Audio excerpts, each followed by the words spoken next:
Hidup dalam Tuhan di dunia ini ada kewajiban, melakukan perintah agung dan ada waktunya selesai. Maka hidup ini adalah sebuah tugas. Perintah agung Tuhan adalah mengasihi Tuhan dan sesama.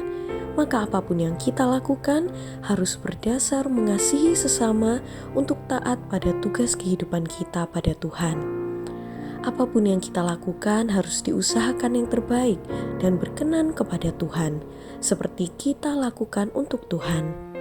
Kolose 3 ayat 23 berkata, "Apapun juga yang kamu perbuat, perbuatlah dengan segenap hatimu, seperti untuk Tuhan dan bukan untuk manusia."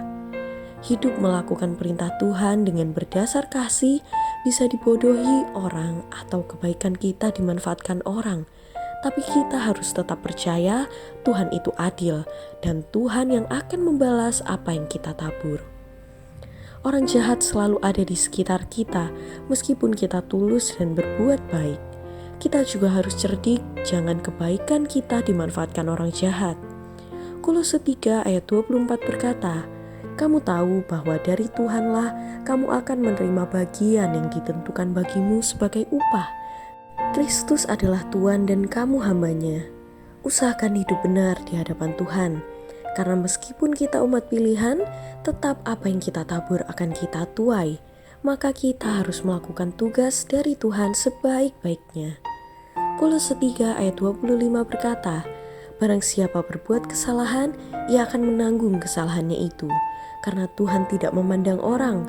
Kesempatan hidup di dunia yang mengemban tugas ada batas waktunya. Maka kita harus memikirkan apa yang baik yang harus kita lakukan. Karena apa yang kita perbuat akan bernilai kekal. Wahyu 14 ayat 13 berkata, "Dan aku mendengar suara dari sorga berkata, tuliskan, berbahagialah orang-orang mati yang mati dalam Tuhan sejak sekarang ini. Sungguh, kata Roh, supaya mereka boleh beristirahat dari jerih lelah mereka, karena segala perbuatan mereka menyertai mereka."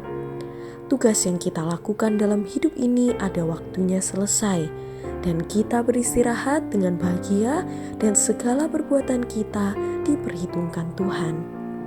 Tetap semangat, pikirkan apa yang benar dan baik yang bisa kita lakukan setiap hari. Karena setelah kematian, segala perbuatan kita yang menyertai kita.